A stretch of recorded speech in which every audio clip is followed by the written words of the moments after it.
मी मराठी माध्यमांचे मनपूर्वक आभार मानते की देवयानी जो व्हिडिओ केला त्याच्यावर तुम्ही तो तातडीने चॅनल्सवर लावला.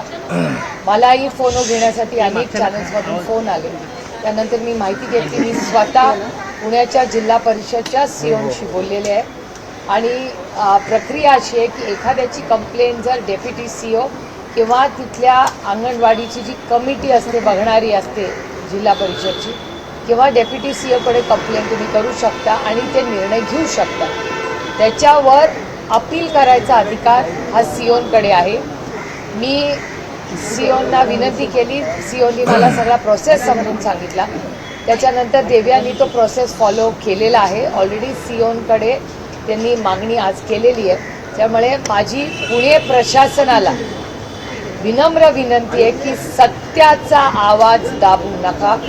एक महिला तुमच्या माझ्या मुलांसाठी लढते, तर जो सप्लायर आहे, जो PDS सप्लाय करतो म्हणजे सरकारच्या या प्रक्रियेमध्ये मग कुठलं डिपार्टमेंट अन्नधान्य यांना देतं, तर त्या अन्नधान्य पोचवणाऱ्या डिपार्टमेंटच्या ऐवजी जो खरं बोलतोय, सत्य बोलतोय, गरीब कष्टकरी मुलांसाठी न्याय मागते, त्याच्यावरच अन्याय या सरकारने केलेला आहे. माझी अपेक्षा आहे की पुण्याचे सीओ जरी त्यांच्या ज्युनियर किंवा त्यांच्या कोण टीम्सनी अन्याय केला असेल तरी पुण्याचे सीओ हे संवेदनशील आहेत.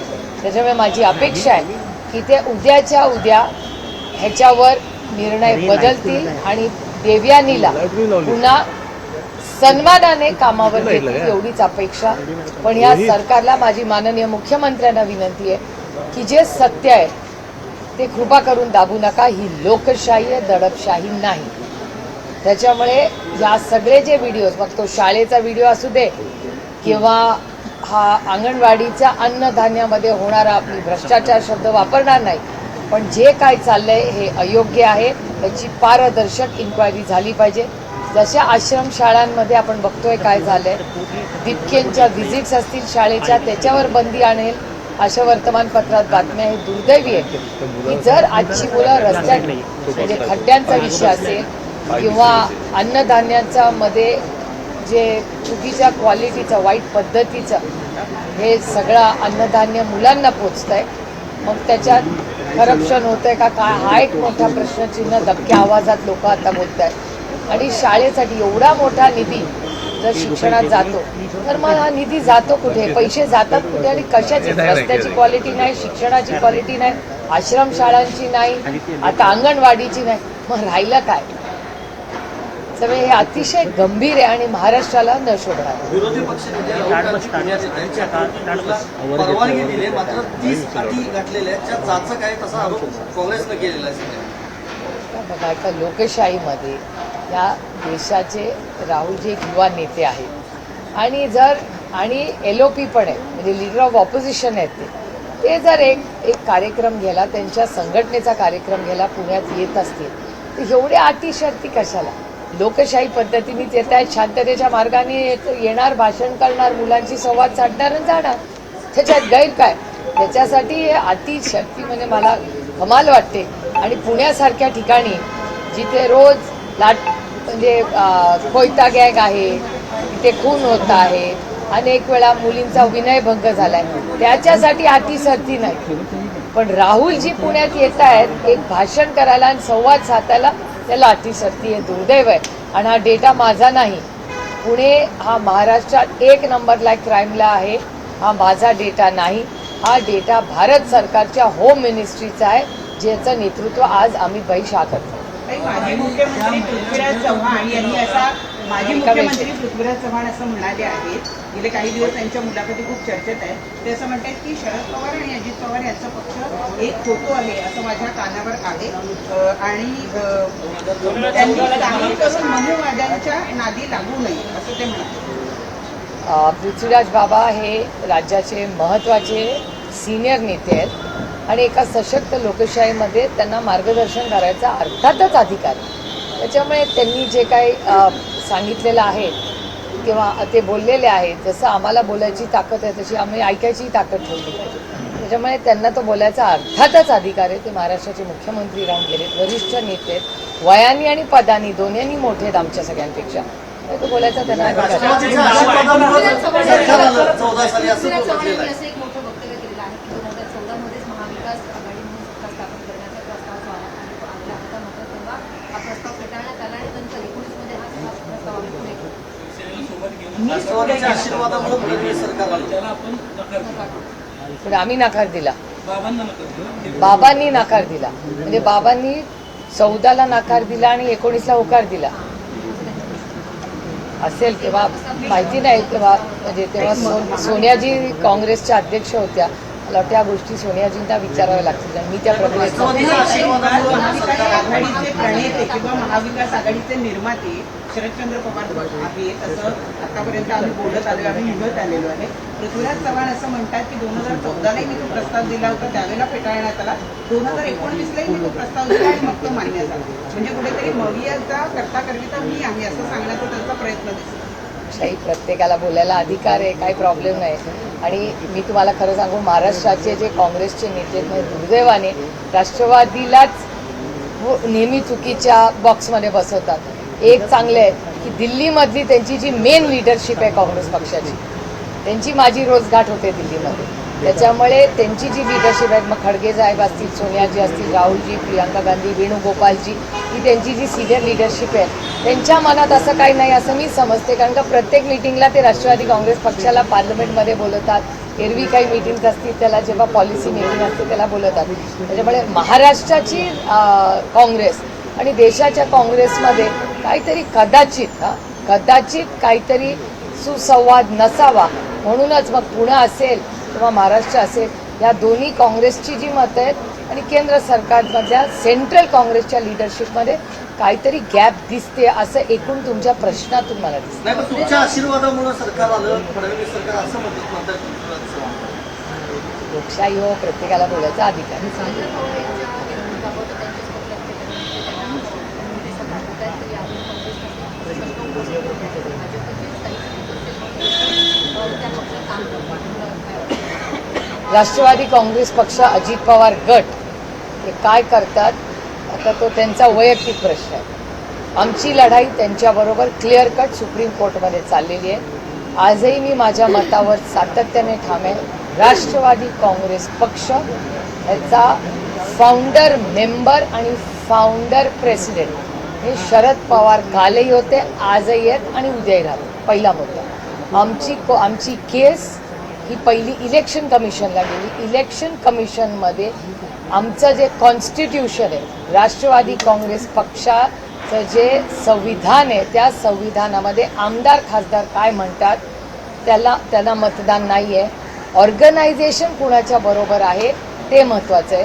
ऑर्गनायझेशनची सगळी कागदपत्र, सगळी ॲफिडेव्हिट्स, सगळा जो पत्रव्यवहार आहे तो पूर्णपणे आम्ही त्या 8 हिअरिंग्समध्ये, जिथे 80 वर्षाचे शरद पवार ज्यांनी पक्ष स्थापन केला ते स्वतः प्रत्येक हिअरिंगला हजर होते. आणि त्या प्रत्येक हिअरिंगमध्ये काय झालं हे तुम्हालाही सगळ्यांना माहिती आहे. प्रत्येक वेळेस आम्ही ब्रीफिंग केलं. 8 मीटिंग झाल्यानंतर 8 वेळा ऐकून घेतल्यानंतर आमच्यावर अर्थातच तो आदरणीय पवारसाहेबांवर अन्याय होता. कारण का ते फाउंडर मेंबर, फाउंडर प्रेसिडेंट आणि पेपरवर्क सगळं त्यांचं व्यवस्थित आहे. म्हणून आम्ही सुप्रीम कोर्टात गेलो. सुप्रीम कोर्टात आजही आम्ही हिअरिंग मागतोय, पण सुप्रीम कोर्टात आम्हाला हिअरिंग मिळत नाही. आणि राष्ट्रवादी काँग्रेस पक्ष, शरदचंद्र पवार ही एक अरेंजमेंट आम्हाला करून देण्यात आली. कारण का आम्ही आज राष्ट्रवादी काँग्रेस पक्ष, अजित पवार गटाच्या विरोधात आजही आमची कोर्टात केस चालू आहे. कारण का मी मागेही तुम्हाला बोलते, मी पुन्हा रिपीट करते की आमची ही लढाई ज्याचा पक्ष आहे त्याला तो मिळाला पाहिजे. आणि नंतर आदरणीय पवारसाहेबांनी त्या पक्षाचं काय करायचं हा आदरणीय पवारसाहेबांचा स्वतःचा आणि त्यांची जी टीम असेल त्या प्रक्रियेमधली त्यांचा असेल. तो आमचा कुणाचा वैयक्तिक प्रश्न नाही. कारण काही एक संघटना आहे ती कोणाची मालकी नाही आहे. पण ज्या चुकीच्या पद्धतीने त्यांनी तो आदरणीय पवारसाहेबांकडून काढून घेतला हे चुकीचं आहे. आणि लढाई एवढ्यासाठीच करायची की आज हा अन्याय आदरणीय पवारसाहेबांवर झाला, उद्या हे देशामध्ये दुसऱ्या कुणावरही तो करतील. त्याच्यामुळे एखादा rules are made to be followed.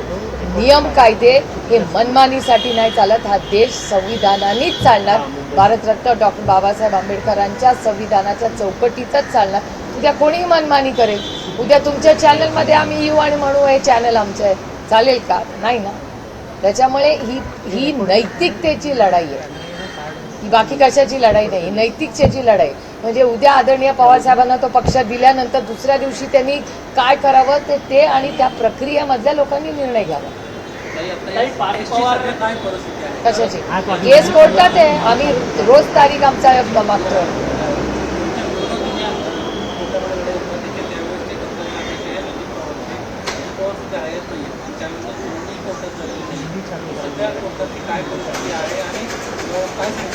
ही लढाई कुठल्या व्यक्तीबरोबर नाहीये, ही प्रक्रियेची लढाई आहे. उद्या कुणाचाही पक्ष असा कोणीही फाउंडर मेंबर प्रेसिडेंट असताना, जे आदरणीय पवारसाहेब हे नुसते फाउंडर मेंबर नाहीये, त्या पक्षाचे अध्यक्ष. आणि पुन्हा पुन्हा मी म्हणते की त्या संविधानात ती जी घटना आहे त्या पक्षाची, ती जर कोणीतरी वाचली तर त्या केसमध्ये, आमच्या विरोधकांच्या केसमध्ये दमच नाही आहे.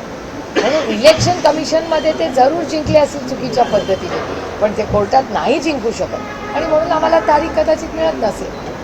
त्याच्यामुळे दुर्दैव आहे की एका सशक्त लोकशाहीमध्ये नियम कायद्याप्रमाणे हे झालं पाहिजे, एवढीच आमची अपेक्षा आहे. एकीकडे शरद पवारांना मागच्या वेळेस प्रफुल्ल पटेल आणि सुनील तटकरे भेटायला जात होते, तर आता पार्थ पवार शरद पवारांना भेटतात. नेमकी या भेटीमागे चर्चा काय? कारण की दोन्ही पक्ष सातत्यानं विलिनीकरण होणार अशा राजकीय वर्तुळात चर्चा आहे आणि त्यातच पार्थ पवार आणि शरद पवारांची भेट सिल्वर उपयोग. चॅनल्सवर या चर्चा मी खूप वेळा पाहते, पण राष्ट्रवादी काँग्रेस पक्ष हा पूर्ण ताकदीने आज राज्यासमोर जी मोठी आव्हान आहे त्याच्या कामाला लागलेला आहे.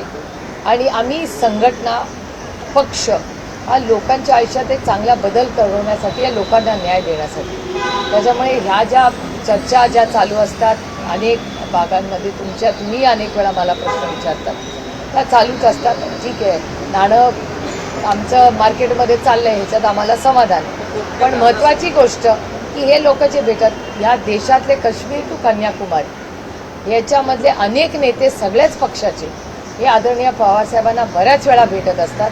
आता प्रफुल्लभाई किंवा तटकरे साहेब किंवा पार्थ पवार हे त्यांना का भेटले याचं उत्तर आदरणीय पवारसाहेबच देऊ शकतील.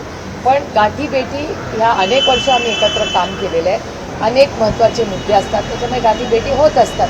आणि मला असं वाटतं आदरणीय पवारसाहेबांच्या मनाचा मोठेपणा पण आपण म्हणूया की समोरचा कसाही वागला तरी आदरणीय पवारसाहेब ते सगळं विसरून, त्या सगळ्या गोष्टी सोडून लार्जर पिक्चर काय, जास्ती काय महत्त्वाचं आहे, कुठलाही हेवा देवा मनात न ठेवता ते पुढे सगळ्यांनाच वेळ देत असतात. पुण्यामध्ये निधी वाटपावरतून खरं तर नाराजी नाट्य समोर येताना पाहायला मिळत आहे. पुण्याची महापालिकेची निवडणूक दोन्ही राष्ट्रवादी काँग्रेस पक्ष एकत्रितपणे निवडणूक घेतली जातात आणि आता अमोल बालवडकर असेल किंवा सुहास टिकरे असतील यांचे निधी नगरसेवक फंडाचे ते भाजपने रोखलेले आहेत आणि त्या सगळ्या संदर्भात त्या दोन्ही नगरसेवकांनी एकीकडे उपमुख्यमंत्री सुनेत्रा पवार यांना पत्र लिहिलं आणि त्यांच्या विरोधात गणेश बिडकर यांनी खरं तर त्यांची तक्रार सुनेत्रा पवार दिली.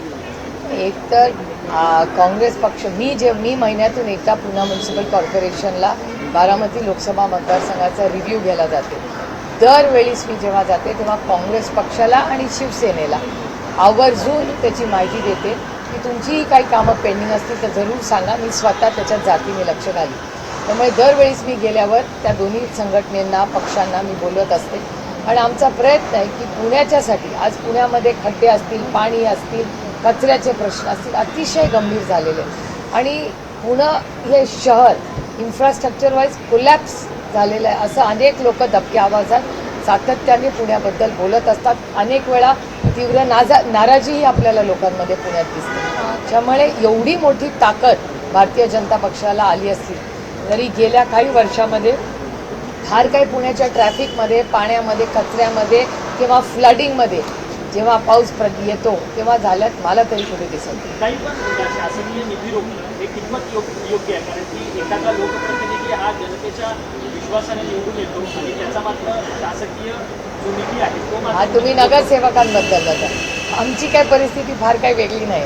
आम्ही विरोधातले खासदार आहोत, आम्हाला कुठे निधी मिळतो? आम्ही एवढी पत्र पाठवतो, आम्हालाही निधी मिळत नाही. त्याच्यामुळे निधी रोखणं, सगळ्या गोष्टी ह्या सरकारमध्ये खूप दिसतात. आमचं जेव्हा सरकार होतं तेव्हा आमच्या लोकांची तर कामं व्हायचीच, पण विरोधकांची कामं कधी वेळा डबल स्पीडनी करायचो आम्ही. की ठीक आहे, विरोधक असला तरी काय झालं, त्याच्या भागाचाही विकास झाला पाहिजे. हे दुर्दैव आहे की ह्या सगळ्या प्रक्रियेमध्ये फक्त एकच मंत्री आहेत असे देशात जे न्याय देतात सगळ्यांना, ते म्हणजे नितीन गडकरी साहेब. गडकरी साहेब कधी पक्ष बघत नाहीत, गडकरी साहेब मतदारसंघ बघतात. की ठीक आहे, या लोकांचं भलं आहे. संदर्भातला एक राज्य सरकार निर्णय घ्यायच्या तयारीत आहे. तिसऱ्या वेळेला निवडणूक लढवायला परवानगी दिली जाणार आहे जिल्हा बँकांना. 2 टर्म झाल्यानंतर तिसऱ्या टर्मला परवानगी नव्हती याच्या आधी पात्र ठरवलं. नाही असं नाही. ते बिल पास करताना मी स्वतः संसदेत त्या बिलाचा विरोध केला होता. अमित भाई शहानी एक बिल आणलं होतं ज्याच्यात त्यांनी टेन्युअर केला होता की 10 वर्ष जर तुम्ही एका बँकेत संचालक म्हणून राहिला तर 11व्या वर्षी तुम्ही जाऊ शकत नाही. त्याचा आम्ही तेव्हाही विरोध केला होता. तुम्ही पार्लमेंटमधले सगळे रेकॉर्ड काढा. आता 10 वर्ष या नियम कायद्याला सगळ्या विरोधी पक्षांनी विरोध केला होता आणि आता सरकार कदाचित यू टर्न करते. सत्यमेव जयते जे आम्ही म्हणलो ते पुन्हा एकदा सरकार परत करते जर त्यांनी हा यू टर्न घेतला तर. ही आमची मागणीच होती पहिल्या दिवसापासून. आणणंच चुकीचं होतं.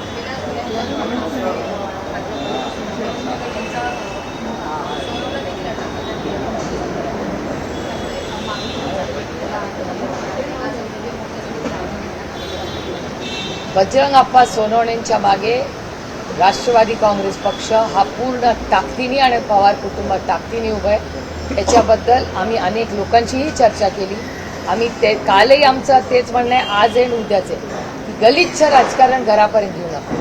एखाद्याकडून चूक झाली असेल तर चूक आम्ही कधीही त्याला माफी नाही येणार, पण जर चुकीच्या पद्धतीने जर आमच्या खासदारांच्या कुटुंबाला किंवा कुठल्याही कार्यकर्त्यावर खोट्या केसेस जर या सरकारने केल्या तर आम्ही ते सहन करणार नाही.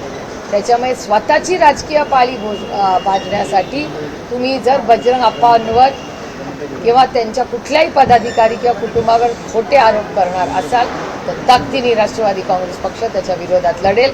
आणि मी पुन्हा रिपीट करते की राष्ट्रवादी काँग्रेस पक्ष शरदचंद्र पवार हा ताकदीने बजरंग अप्पा सोनवणेंच्या मागे कालही होता, आजही आणि उद्याही राहील.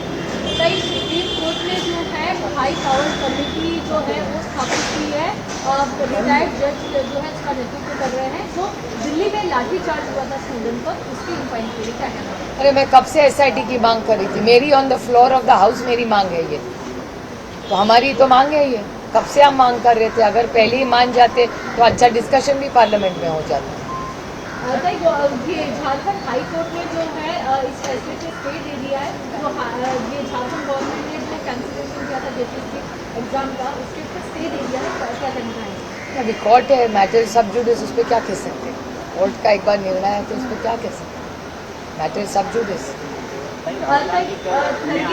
जो कांग्रेस के वरिष्ठ नेता है मल्लिकार्जुन खड़गे, उन्होंने जो है राम मंदिर चंदा चोरी वोट चोरी उसके पर सवालिया निशान उठाए. इसके साथ ही उन्होंने PM केयर्स फंड पर भी जो है उन्होंने क्वेश्चन मार्क किया है कि इसकी रिपोर्ट जो है फाइनेंशियल स्टेटमेंट 2024-2025 की जो है वो हमें पेश किया जाए.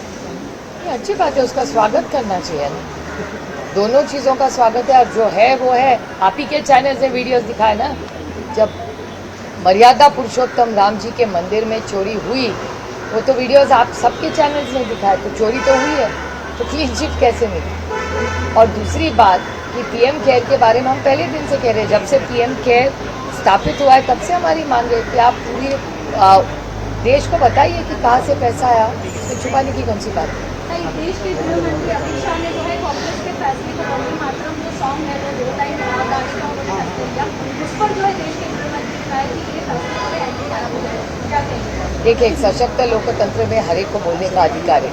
जो वीडियोस चल रहे हैं वो कोई फेक है, कोई मिक्स्ड है, कोई AI जनरेटेड है, तो पता ही नहीं चल रहा है कि सच वाला कौन सा है, झूठ वाला कौन सा है. और हर एक को अधिकार. एक सशक्त लोकतंत्र में कांग्रेस पार्टी उनके ऑफिस में क्या करना चाहे वो कांग्रेस पार्टी का अधिकार है. तो ठीक है, अभी तो नहीं ऐसा नहीं है.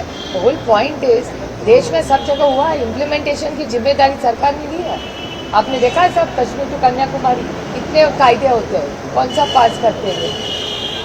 तो सिलेक्टिव इम्प्लीमेंटेशन नहीं हो सकता ना. फिर हर चीज़ का इम्प्लीमेंटेशन होना चाहिए. तो जो न खाऊंगा न खाने दूंगा कहने वाली सरकार, वो तो प्रभु श्री राम जी को भी नहीं छोड़ा। कई राहुल गांधी को नाराज है अब नया आरोप लगा बीजेपी की जो सोशल मीडिया हेड है उन्होंने एक ऑडियो रिलीज किया है जिसमें कहा गया है कि 25,000 रुपये रेंजीज और इन्फ्लुएंसर्स को लेकर उस कार्यक्रम में लाने की कोशिश हो रही है। मुंबई बीजेपी अध्यक्ष भी यही आरोप है। मुझे आश्चर्य लग रहा है कि भारतीय जनता पार्टी हमारे जेनजी का अपमान क्यों कर रही है, और उनको शायद याद नहीं, शायद उन्होंने सुना नहीं होगा कि उन्हीं के वरिष्ठ नेता आरएसएस के हेड माननीय मोहन भागवत जी ने कहा कि शायद ये कोट आपके चैनल पे ही कोट होगा, वीडियो होगा, जो शायद भारतीय जनता पार्टी ने सुना नहीं होगा कि जेनजी सबसे ज़्यादा ऑनेस्ट और ईमानदार है। ये सिर्फ मैं तो मानती हूँ सभी ईमानदार है, लेकिन जेनजी के बारे में ईमानदारी का सर्टिफिकेट आरएसएस के अध्यक्ष मोहन भागवत जी ने दिया था, और वही उनका ही जिनको मानते ऐसा कह रहे बीजेपी नई पीढ़ी को भ्रष्टाचारी कह रही है। जिस बीजेपी ने चंदा चोरी को क्लीन चिट दिया है, जिसके वीडियोस दिखाए, तो चंदा चोरी को क्लीन चिट जिसके वीडियोस है और एविडेंस है, और जो बच्चे ईमानदार से इन्फ्लुएंसर्स है वो चोर बन गए इस देश में। ये जेनजी का पूरा अपमान बीजेपी कर रही है, और बीजेपी तो ना ही बोले, आइस तो भूला नहीं है इस देश, मैं तो कभी नहीं भूली। इनकम टैक्स, सीबीआई, ईडी, जितना वॉशिंग मशीन बीजेपी ने यूज किया है, मुझे नहीं लगता देश के 70 सालों में किसी ने किया है। कार्यक्रम को लेकर पुलिस द्वारा भी कुछ नियम जो है वो कांग्रेस पक्ष को लेकर लगभग 30 नियमों का उसमें समावेश किया गया है, जिस तरीके से बड़े पैमाने पर युवा इसमें शामिल होने वाले किसी नियम मुझे आश्चर्य लग रहा है कि पूना की पुलिस राहुल जी के बारे में एक्टिव हो चुकी है, लेकिन जब पूना में लड़कियों की छेड़छाड़ होती है, कोयता गैंग चलती है, खून होते हैं, बलात्कार होते हैं, तब पूना की पुलिस इतनी एक्टिव नहीं होती। आपको पता होगा, एक सेंट्रल गवर्नमेंट का रिपोर्ट है कि इस देश में पूना 5वें नंबर पे है क्राइम पे, और महाराष्ट्र में 1 नंबर पे। ये मेरा रिपोर्ट नहीं है, ये अमित भाई शाह जी की होम मिनिस्ट्री का रिपोर्ट है। तो मुझे आश्चर्य लग रहा है कि जो कोयता गैंग हो, बच्चों, कोई सुरक्षित नहीं है पूना में, लेकिन राहुल जी संविधान की चौखट में सिर्फ बच्चों से बात करने आ रहे हैं, और आप देख रहे हैं कि पूना की पुलिस बड़ी एक्टिव हो गई। पाकिस्तान में बैठे हुए आदमी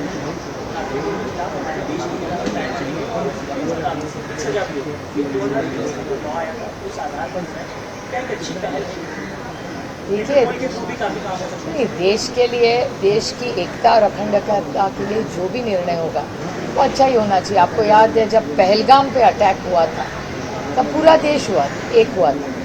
मेरे ख्याल से ऐसे जब larger interest of the nation issues होते हैं तो हम पूरा देश हमेशा एक ही हो जाता है, लेकिन आज वो इशू नहीं है। आज देश के सामने अलग है इश्यूज है, तो वो ज़्यादा मेरे लिए मायने रखती है। इकोनॉमी हो, अनएम्प्लॉयमेंट हो, भ्रष्टाचार हो, ये बहुत सारे आह्वान अब देश के सामने। सांसद निधि नहीं, डीपीडीसी का जो निधि आता है, नहीं तो जो एक्स्ट्रा डेवलपमेंट के लिए, विकास के लिए पैसा सरकार देती थी महाराष्ट्र की, वो बंद हो गई। उसके बाद पीएम साहब ने कहा था कि वो महाराष्ट्र सरकार को बोल देंगे सारे जो हमारी डिमांड्स थी हर क्षेत्र से, वो हम पीएम साहब ने दे दिए। 15 दिन तक रुकेंगे, अब मीटिंग के बाद फिर रुकते थे हम। काही राजकीय वर्तुळामध्ये या चर्चा सुरूच आहेत। शरद पवार साहेबांना अनेक जण भेटीगाठीला येत आहेत, परंतु या सगळ्या गोष्टी होत असताना तुम्हाला जर म्हणजे आता मंत्रिपदाची ऑफर आली किंवा भाजपकडून तुम्हाला संधी मिळत असेल, असं काही म्हटलं गेलं असेल, तर तुम्ही जाणार का भाजपसोबत आणि मंत्रिपद स्वीकारणार का? एक तर 12 वर्ष माझा शपथविधी आणि डिपार्टमेंट मीडिया ठरवतो. मोदीजींना पण विचारत नाही की डिपार्टमेंट आहे, परस्पर डिपार्टमेंट पण ठरतं आणि माझी शपथविधी पण ठरते. त्याच्यामुळे तुम्ही आता लहान आहात, 12 वर्षाचे पूर्वी किती वर्षाचे होता माहिती नाही, पण जरा गंमत म्हणून तुम्ही ChatGPT मधून ह्या सगळ्यांचं काढा, तुमचे जे सिनियर रिपोर्टर आहेत. 12 वर्ष माझा शपथविधी घेत आहेत 2014 पासून.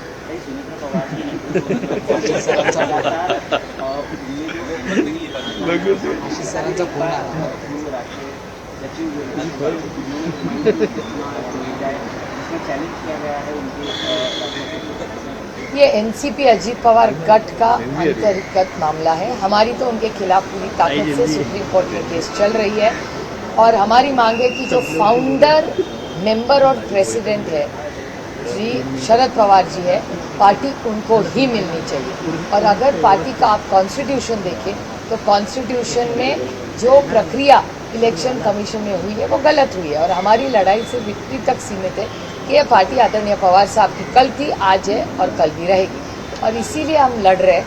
और उसके बाद पवार साहब को पार्टी मिलने के बाद उनको क्या करना है वो और उनकी पूरी जो कोर टीम है वो तय करे। लेकिन ये लड़ाई इसलिए मायने रखती है कि जिस गलत तरीके से इलेक्शन कमीशन ने शरद पवार जी जो फाउंडर मेंबर भी है और फाउंडर प्रेसिडेंट भी है, गलत तरीके से वो संविधान की धज्जियां उड़ा के उनसे पार्टी ले ली उन्होंने, वो गलत है। और आज हमारे साथ हुआ है, कल आपके साथ हो सकता है। तो ये लड़ाई सिर्फ खुद के लिए या पवार साहब के लिए नहीं है, इस देश का जो सत्य है और संविधान के लिए।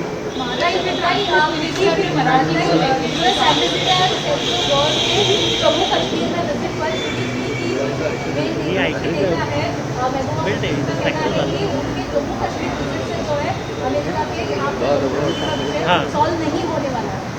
ठीक है, हर एक को अपना मत रखने का अधिकार है इस देश में। डाला महाराष्ट्र के ट्रांसपोर्ट मिनिस्टर ने कहा है कि मराठी भाषा आना अनिवार्य रहेगा। अभी कार्रवाई भी 2 दिन से शुरू हो चुकी है। कई सारे लोगों ने इसका विरोध भी किया है। कई सारे लगभग 1 लाख के ऊपर ड्राइवर्स ने मराठी सीखने के लिए पहला कदम उठाया। देखिए, ये फ्लाइंग स्क्वाड्स वगैरह कर रहे हैं, मैं आपकी चैनल पे देखिए, लेकिन किसी को डराना और धमकाना गलत है। उनको मदद करिए। कई लोगों को सीखने में कई लोगों को ज़्यादा टाइम लगेगा, कोई को कम लगेगा। मेरे ख्याल से प्यार से, विश्वास से सबको ये चीज़ें करनी है। डरा धमका के ये राज्य नहीं चलेगा। अगर किसी को मराठी नहीं आती, अच्छा ऐप बनवाइए, सिखाइए, आप मदद करिए, प्यार से करिए। लेकिन जिस तरह से डरा धमका के फ्लाइंग स्क्वाड, काश ये फ्लाइंग स्क्वाड किसी आंगनवाड़ी में भी चला जाता और मेरे भूखे बच्चों को अच्छा खाना मिलता। काश ये फ्लाइंग स्क्वाड किसी आश्रम शाला में चला जाता तो मेरे 3 बच्चे बच जाते। काश इस सरकार का ये फ्लाइंग स्क्वाड पुणे में घूमता तो कोयता गैंग और हमारे बच्चियों पे बलात्कार नहीं होते। तो मेरी सरकार को विनती है कि आप ये कर रहे हैं ठीक है, लेकिन उसके साथ जो महत्वपूर्ण विषय है उसके लिए भी फ्लाइंग स्क्वाड करें। स्कूल्स के लिए, हॉस्पिटल्स के लिए, इसके लिए भी करें फ्लाइंग स्क्वाड। बीजेपी कांग्रेस में बैलेट गन का इस्तेमाल किया गया, उसको लेकर एफआईआर दर्ज होने के लिए राहुल गांधी ने भी आज विरोध प्रदर्शन जो है धरना आंदोलन करते हुए प्रदर्शन किया। ये तो हमारी इंडिया अलायंस की मांग पहले दिन से है कि वहाँ एक SIT स्थापित की जाए और ये देश जानना चाहता है कि पैलेट गन्स का ऑर्डर किसने दिया। तो इसका जवाब तो सरकार को देना पड़ेगा।